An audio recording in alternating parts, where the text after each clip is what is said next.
नवीन नाशिक ज्येष्ठ नागरिक मंडळाच्या वतीनं ज्येष्ठ नागरिकांचा सत्कार व ज्येष्ठांची जीवनशैली व्याख्यान संपन्न। आमदार सीमा हिरे यांच्यासह विविध क्षेत्रातील प्रमुख मान्यवरांची कार्यक्रमास उपस्थिती।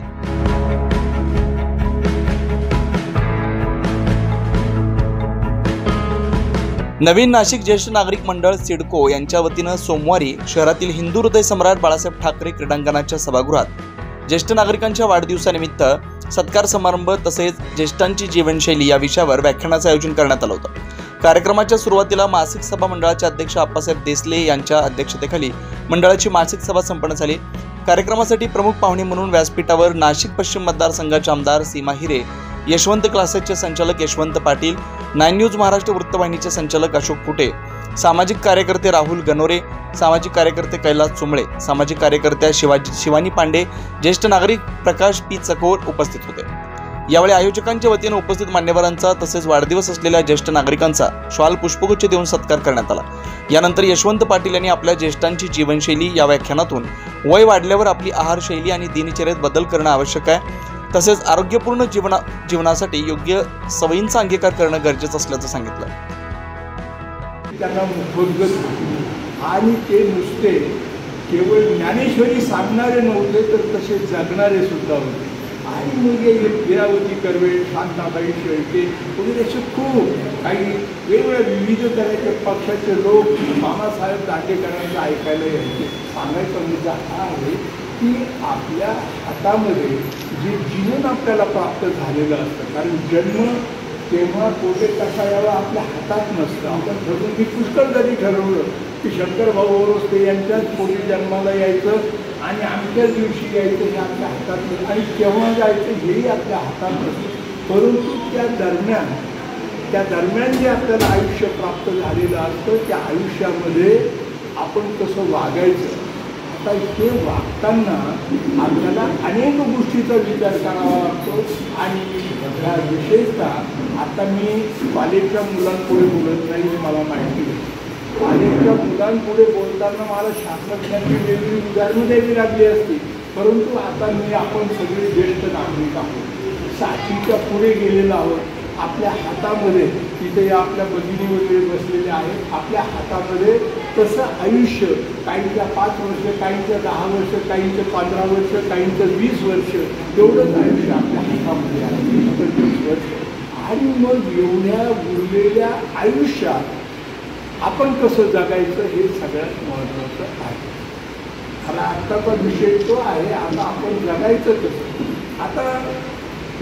आता एक म्हणजे अनेक नागरिक संघटनामध्ये बोलवतात भाषण करतात, परंतु मी खूप लांबच्या गावाला जायचं त्याचं आपण ज्या वेळेला प्रौढ झालेला असतो त्यावेळेला पहिलं पथ्य आपल्या खाण्याचं आपण ठेवायला पाहिजे, खाण्याचं ठेवायला पाहिजे। कारण डॉक्टर जे आहे अतिशय तज्ज्ञ डॉक्टर, त्या तज्ज्ञ डॉक्टरांनी सांगितलेलं आहे तुमच्या प्रकृतीची सुरुवात ही तुमच्या मुखातून होते।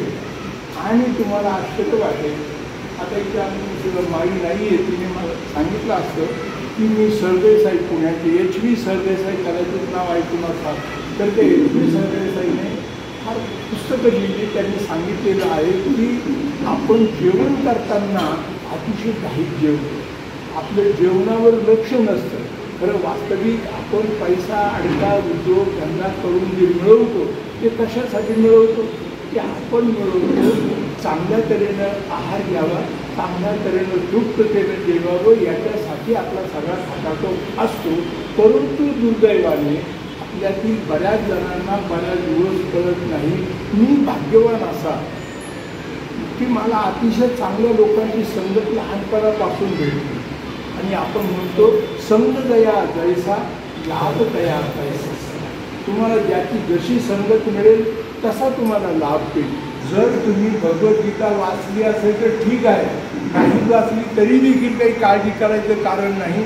पण त्याच्यामधला जो 15वा अध्याय आहे तो 15वा अध्याय असं सांगतो, त्याचं इंग्रजीमध्ये फार चांगलं वर्णन केलं, हाऊ टू लिव्ह, कसं राहावं, how to live, how to spend the life, आपण कसं जगावं आणि आपलं आयुष्य कसं खर्च करावं। तुम्ही माझ्याकडे पाहता, मला सगळेजण म्हणतात तुम्ही अतिशय चिड करून आहात, आता आमच्या माईने सांगितलं की वय मी 7 ऑगस्ट 1947 माझे बरी इतकं शुभ वाटतं असा माझा जन्म हा झाला अमावस्येला. आणि ती अमावस्या कोणती सोनवणे, ती गटार अमावस्या. आणि ती जी गटार अमावस्या होती त्यावेळेला तुम्हाला आश्चर्य वाटेल, सगळ्या घरातल्या आणि भावबंधातल्या दिंडोरी गावातल्या लोकांना भगिनीवर ऐकले पण तुम्हाला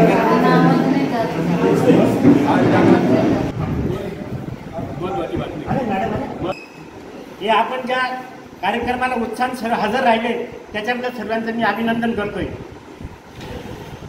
तसेच हे वटवृक्ष लावून आपलं 25 वर्ष पूर्ण झालेले आहेत.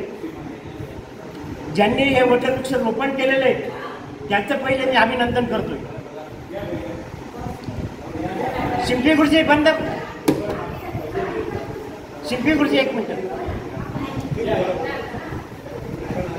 ज्यांनी हे वटवृक्ष लावलेले 25 वर्षापासून त्याची जी जोपासना केली त्यांची सुद्धा मी अभिनंदन करतोय. अशाच पद्धतीने त्याची जोपासना करावी, फांद्या पडवण्याचे काम करायचं नाही. हे वटवृक्ष आपल्याला वाढवायचे आहे. तुम्ही जर अशा फांद्या तोडत असाल तर परमेश्वर तुमच्या फांद्या तोडण्याच्या राहणार नाही याची काही मला एक आनंद होऊन राहिलेला आहे इतका.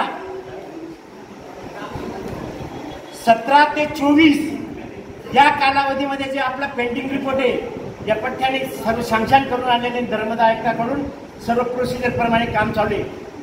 जर याच्याप्रमाणे जर कोणी काही करत असेल तर यांनी धर्मदा आयुक्ताकडे अर्ज द्यावा माझ्या विरुद्धाने. यांनी जर हे गलत काम केलं असेल, गलत काम केलेले असेल तर माझ्यावरती कंप्लेंट करू शकतात. आपल्याला कर नाही तर डर कशाला पाहिजे.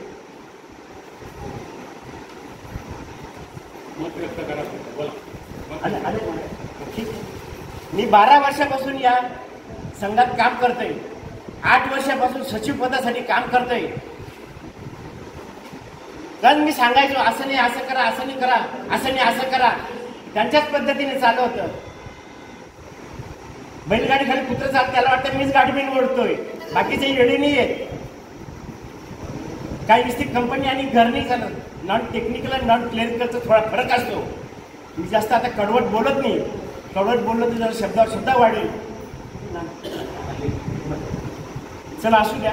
माझ्या या वाणीला पूर्णविराम देतो. मॅडम आल्याबद्दल मला बरंचसं काही बोलायचं होतं. 8 वर्षापासून मला काही संधी मिळाली नाही. आता मला संधी मिळाली तर मी आता माझ्या वाणीला एक पूर्णविराम देतो आणि पुढचे कारण मॅडम आल्या